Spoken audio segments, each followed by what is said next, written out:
Hi guys, welcome back. Today I'll be showing you the ways on how you can download Netflix movies or TV show. So in order to download your Netflix TV show or movies on laptop, unfortunately this is not possible using a web browser.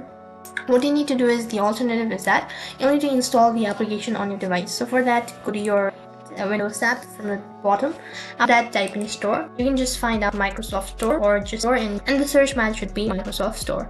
After that, open up your Microsoft Store, and then on the search box type in Netflix. Just open up the Netflix application. Now tap the get button for the application to be installed.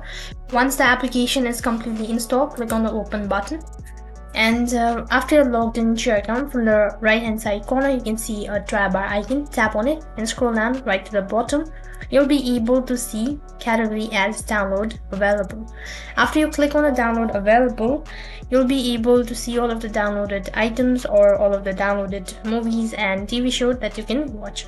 So in this way you can download movies and TV show on Netflix. That is all for this video.